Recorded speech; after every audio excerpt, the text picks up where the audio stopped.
tout le monde, on se retrouve aujourd'hui pour une nouvelle vidéo qui, comme vous l'avez vu dans le titre, ne va pas être hyper joyeuse. Je vais vous raconter aujourd'hui tout ce qui s'est passé avec mon cheval depuis un an puisqu'il a eu une première blessure en janvier 2018.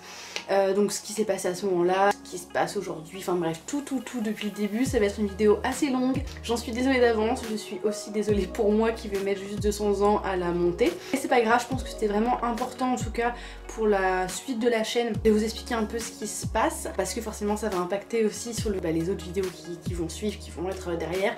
Qu'est-ce que je voulais dire d'autre? Oui, il est un peu tard, c'est pour ça que je filme encore avec une lumière pas ouf, j'en suis désolée, mais c'est le seul moment que j'ai trouvé un petit peu pour vous filmer ça et je voulais le faire au plus vite, voilà, pas vous publier d'autres vidéos avant de vous avoir annoncé tout ça, vous avoir vraiment parlé de tout ça, donc je vais essayer de parler vraiment à la cool. Je vais pas forcément être hyper joyeuse parce que c'est pas quelque chose de facile à vivre en tant que propriétaire, en tout cas pour ma part. Donc vous étonnez pas si vous me voyez pas aussi festif, au folle et enthousiaste que d'habitude, c'est tout simplement parce que le sujet ne s'y prête pas. Donc on va commencer, ça va être 1000 fois trop long, j'en suis vraiment désolée. Bref, on commence. Alors ça a commencé en décembre 2017 en fait. On était en entraînement de cross à Ozoir. J'ai trouvé qu'il était irrégulier à la détente, donc on commençait à trotter, je le trouvais un peu, je sais pas, un petit peu patraque, etc. Et puis après le galop c'est passé, donc on a crossé, on a fait notre entraînement, etc. Ensuite j'ai mis l'argile, les bandes, nanana. Et puis je crois le mardi d'après on a eu notre séance de dressage habituelle et pareil je le voyais irrégulier un petit peu, enfin pas vraiment boiteux mais vraiment irrégulier. Du coup on a appelé le vétérinaire qui est venu faire des analyses sur place, donc effectivement il y avait bien quelque chose au niveau de l'antérieur droit. Il l'a infiltré donc par la suite, il l'a infiltré avec des anti-inflammatoires en fait qu'il a juste mis au niveau de l'antérieur droit pour essayer de calmer l'inflammation, la douleur qu'il pouvait avoir. Donc jusque là rien de très grave entre guillemets. Donc s'en est suivi ensuite 3 semaines où il devait faire seulement des séances de pas monter ou en main, mais bref il pouvait pas trotter, galoper le temps que ça fasse effet. Ensuite quand j'ai pu reprendre le trot, je le retrouvais toujours irrégulier, donc ça suffisait pas. À ce moment là on a rappelé le vétérinaire et on l'a emmené à la clinique pour faire des examens complémentaires qu'il pouvait pas venir faire directement sur place, donc il avait besoin de plus de matériel, etc. Donc on l'a emmené à la clinique. Il a fait ses examens, il l'a shooté d'ailleurs, faire les examens parce qu'il avait besoin de mettre un produit pour le voir à la radio, enfin je sais plus trop comment ça s'appelle, je vous avoue c'est des termes hyper techniques, désolée, mais voilà en gros. Et ensuite il nous a donné le bilan, enfin ce qu'il en était. Donc il avait une micro-lésion au niveau de l'antérieur droit. Il faut savoir que quand j'ai acheté Hypercute, je l'ai acheté, il avait déjà une molette. Je vous mets en barre d'infos un lien qui vous explique ce qu'est une molette, comment ça fonctionne, comment ça peut arriver. Donc c'est quelque chose que je savais, que j'avais déjà checké à la visite vétérinaire lors de l'achat. Il n'y avait rien en dessous, donc il y avait juste une molette, il n'y avait rien de dramatique derrière, mais c'était à surveiller. C'est pourquoi dès que j'ai trouvé irrégulier, j'ai directement appelé le veto parce que je savais que ça allait être une zone sensible de base, j'étais au courant. Donc il nous a dit qu'il avait une micro-lésion du tendon, en gros une avant tendinite j'ai envie de dire. En gros là il y avait quelques fibres du tendon qui étaient déchirées mais pas le tendon, les tendons n'étaient pas sectionnés en deux, enfin c'est à dire que c'était pas le bout quoi, on l'a pris à temps si vous voulez. Du coup une fois qu'il nous a annoncé ça, on a pris quelques jours pour réfléchir parce qu'il y avait 2 traitements possibles, enfin qui nous préconisaient. Du coup il y avait soit lui injecter des plaquettes de sang, soit lui injecter des cellules souches avec évidemment une solution beaucoup moins onéreuse et une autre beaucoup plus onéreuse. Il nous a dit que les 2 solutions avaient à peu près le même taux de réussite, seulement les cellules souches avaient peut-être un petit peu plus de chances de réussir, mais ça restait pas non plus considérable. Donc on a beaucoup réfléchi et on a décidé quand même de tenter les cellules souches parce que même s'il y avait ça de chance en plus pour que ça marche, on voulait tenter même si la différence de prix était quand même énorme. Pour ceux qui l'ont fait, vous savez de quoi je parle. Heureusement Pépère était assuré, donc voilà, on n'a pas tout payé de notre poche et bien heureusement on avait pris une assurance à l'avance. Du coup voilà, il est retourné en clinique pendant une journée pour qu'il procède à l'opération. Donc en fait il lui a injecté des cellules souches directement dans le tendon. Donc les cellules souches je vous explique brièvement parce que c'est mes mots et que je suis pas véto et que du coup voilà c'est ce que j'en ai compris. En gros c'est des cellules qui sont récupérées sur l'embryon des poulains Donc pas sur les poulains mais vous savez sur le cordon médical en fait, donc des cellules embryonnaires et qui sont ensuite traitées et injectées un petit peu là où on veut. Et l'intérêt c'est que par exemple si vous l'injectez dans un muscle ça va créer de la matière muscle, si vous l'injectez dans un tendon ça va créer de la matière tendon, si vous l'injectez dans du gras ça va faire du gras, ça s'adapte vraiment. Et ça, ce principe de régénérer les cellules, tout simplement parce que c'est par là que le poulain naît, enfin c'est là où il y a toute la création de cellules, etc. Qui émane de la naissance du poulain. Enfin bref, c'est mes termes, donc vraiment il y a moyen que je me trompe, j'espère que je suis assez claire. Du coup on a fait ça, s'en est suivi un long protocole, alors je me souviens plus exactement mais je vous ai tenu au courant assez régulièrement dans les anciennes vidéos, donc je vous ferai une playlist en fait je pense, soins du percute, comme ça vous pourrez tout aller voir, vu que ça date un petit peu. On a fait l'opération je crois en février 2018, ce dont je me souviens c'est qu'il devait rester au box avec des bandes de repos tous les soirs, enfin toute la journée en fait, tout le temps il avait des bandes de repos et je lui ai enlevé seulement quand il sortait du box pour lui mettre des bandes de polo ou de travail pour le marcher. Pareil, je pouvais le marcher à pied ou monter, ça ne posait pas de problème. Ensuite je retirais les bandes de travail ou de polo pour lui remettre ses bandes de repos pour la nuit et pour la journée, et ça a été pendant plusieurs semaines où on faisait uniquement du pas. Donc on avait un certain temps de pas à faire, j'avais un protocole à suivre qu'on a fait. Le vétérinaire est repassé, il a checké si tout allait bien, si tout était ok. Il nous a ensuite donné un protocole de remise au travail entre guillemets, donc au trot, c'est-à-dire que j'avais X temps de pas à faire, puis ensuite 2 minutes de trot, 5 minutes de pas, 2 minutes de trot, etc. Et tout allait progressivement, c'est-à-dire qu'on a commencé par 1 minute de trot. Après, une semaine après, je crois que c'était 2 minutes de trop, etc. Enfin voilà, c'était vraiment un protocole très progressif et où vraiment je venais pas travailler le tendre. Voilà, je venais juste le trotter, ça permettait aussi qu'il se défoule. Mais encore une fois, je devais faire ça uniquement monter, j'avais pas le droit de le lâcher en liberté, j'avais pas le droit de le longer, et il avait toujours ses bandes de repos, il avait toujours ses bandes de polo à la sortie du box. Voilà, c'était quand même assez suivi, assez carré. Donc on a fait ça pendant plusieurs semaines. Ensuite j'ai pu regaloper, d'ailleurs j'ai une vidéo, je vous la mets dans le i, où on peut enfin regaloper. Je vous avais montré les images parce qu'il était un peu foufou, un peu content. Donc voilà, après pareil, j'avais un protocole pas trop galop à suivre. Ensuite, le vétérinaire est repassé pour checker où ça en était. Donc on a vraiment été super suivis et on a vraiment suivi le protocole comme il nous a été annoncé en fait, en regardant les résultats à chaque fois, comment ça se passait, comment ça évoluait. Voilà, en faisant attention à tout ça. Le vétérinaire est repassé, je ne pouvais toujours pas le mettre au paddock, mais je pouvais donc faire des petite séance de plat entre guillemets. Je pouvais trotter assis, je pouvais voilà, il fallait que je le marche beaucoup, mais ensuite je pouvais travailler un petit peu. Cependant je ne pouvais pas travailler de manière latérale, pardon, donc tout ce qui est session, épaule en dedans, etc. Enfin voilà, ça je pouvais pas, mais je pouvais travailler en ligne droite, je pouvais demander des allongements, je pouvais demander des transitions, donc ce qu'on a fait pendant plusieurs semaines. Au fur et à mesure on avait vraiment un protocole qui s'adaptait. Après j'ai pu reprendre le travail sur 2 pistes, enfin ce genre de choses, le travail latéral en fait. Ça a été très progressif, j'ai pu recommencer à le longer, j'ai pu lui enlever les bandes de repos au box définitivement. Donc après je lui mettais que quand je voyais qu'il était un petit peu gonflé ou quand j'avais un petit peu peur. Je me dis bon là on a fait une grosse séance, par précaution je lui remettais ses bandes de repos. J'ai jamais été pour la surprotection, donc à partir du moment où il me dit on a plus besoin, je vais pas lui mettre parce que j'ai peur de... Je trouve que ça fragilise trop les chevaux, donc voilà, je les mettais plus quand moi j'avais un doute ou quand j'estimais qu'il y avait un risque, peut-être pour me rassurer aussi. Donc voilà pour ça. Et puis fin août 2018, on a pu ressauter. Une fois que le veto était passé, à ce moment-là on faisait déjà des vraies séances de dressage, donc je reprenais mes cours de dressage normaux, c'était une séance d'1 heure comme un cheval classique avec un cours, il suivait le cours normal. Donc au final on avait quand même bien avancé dans le protocole puisqu'il pouvait être longé, il avait plus besoin de ses bandes de repos, il pouvait faire des séances de dresse normales donc d'1 heure en cours, il pouvait retourner au paddock. Par contre il avait le droit uniquement d'aller au paddock après avoir travaillé, c'est-à-dire que j'avais pas le droit de le mettre à froid pour pas qu'en fait il se défoule, il se déchaîne et risque de se faire mal en fait parce que ses membres ne sont pas chauds. Donc après le travail je le mettais au paddock et voilà, on a fait ça pendant plusieurs semaines encore une fois. Et fin août on a pu ressauter puisque le vétérinaire était repassé checker, tout était ok, les feux étaient verts. Donc on a ressauté, je crois qu'on a fait, je vous avais fait une vidéo dans tous les cas, on a fait un vertical de croix, enfin vraiment un tout petit truc quoi, juste histoire de lui redonner le mécanisme du saut. saut. Cette séance passée, on n'a rien observé de différent ou quoi que ce soit. Après avoir consulté le vétérinaire, il nous a donné un protocole de saut. Donc pendant 2 semaines, on devait faire 2 séances de saut par semaine. Donc en gros 4 séances sur 2 semaines de petits sauts, mais juste pour habituer le cheval à se mettre dans un rythme où il saute régulièrement. Même si c'est des petites séances, on passait quelques petits verticaux et voilà, ça devait être 70 cm, c'est vraiment juste pour lui redonner le mécanisme du saut et pour voir si après ça son tendon en fait tenait le coup. C'était le cas puisqu'on a fait ça pendant 2 semaines, le veto est repassé, il a tenu le coup.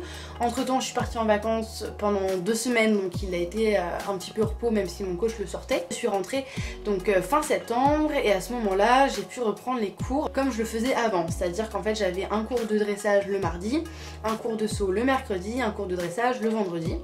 Le lundi il était monté par mon coach, le jeudi généralement je faisais une longe en liberté, un truc assez cool parce que je pouvais pas le mettre à froid donc j'étais obligée dans tous les cas de le bouger avant de le laisser en liberté. Et le week-end pareil c'était balade ou petite séance d'effoulement et après je le mettais au paddock qui profite un petit peu. Donc voilà pour notre rythme depuis fin septembre. On avait également le droit de ressortir en CSO mais sur bon terrain en fait. On a refait un CSO en concours, je vous avais mis la vidéo d'ailleurs qui est toujours en ligne, qui s'était bien passé, tout allait plutôt bien. Des fois pareil je le sentais un peu gonflé, où je me dis il en avait fait une grosse séance donc je lui remettais ses guêtres de repos, enfin ses bandes de repos. Du coup juste pour vous préciser, même si ça me semble logique, en séance de saut on faisait pas forcément tout comme les autres, on adaptait vraiment à Hypercute en fonction de ce qu'il pouvait faire, on n'allait pas trop vite non plus.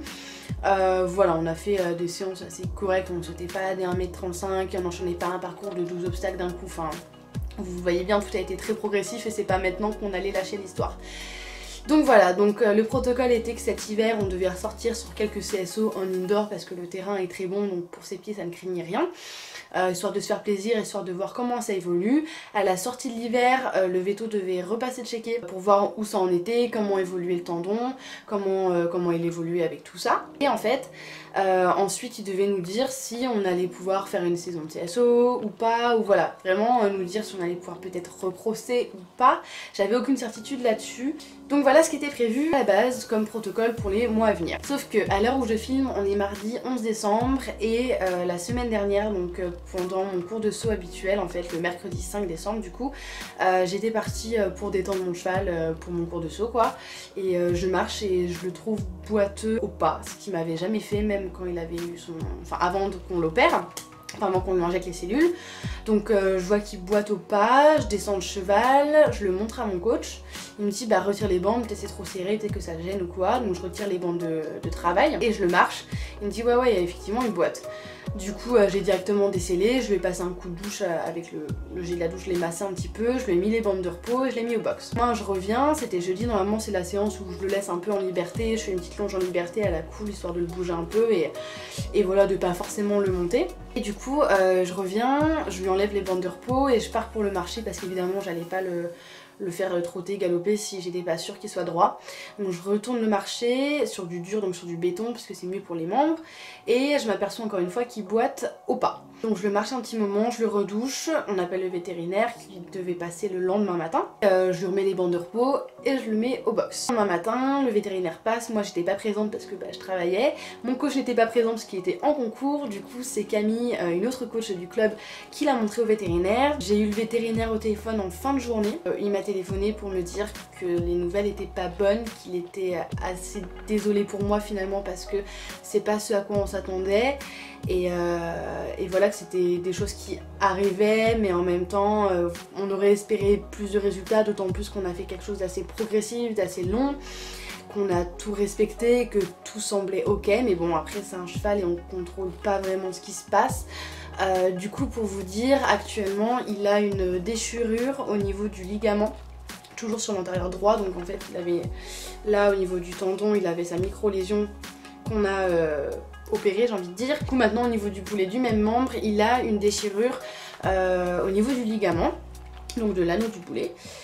Et voilà, donc il m'a dit c'est indirectement lié dans le sens où le tendon n'a pas trop bougé, donc en soi le tendon qu'on a opéré n'est pas mal, mais pour autant pendant plusieurs mois, plusieurs semaines, on ne sait pas en fait, on n'a pas d'indication, un cheval ça parle pas malheureusement, il a mal utilisé son boulet en fait pour se soulager peut-être de certaines douleurs parce que sa tendinite, on va dire ça comme ça, sa tendinite n'était pas encore totalement réparée, remise, et du coup pour se soulager il utilisait mal son boulet, ce qui a fait une déchirure tout simplement.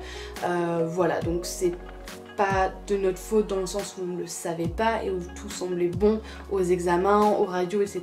C'était que maintenant on en est là et qu'on doit faire avec. Du coup ce que je vais vous annoncer, c'est un petit peu le bilan de tous ces trucs là. C'est qu'au final donc maintenant il a ça, il m'a dit ce qu'il a besoin maintenant c'est de repos, il a besoin juste de plus rien. Il m'a dit ça, j'ai eu un peu peur parce que je me suis dit ça veut dire quoi, c'est-à-dire que je vais devoir le laisser 6 mois enfermé au box, enfin ça m'a fait vachement flipper.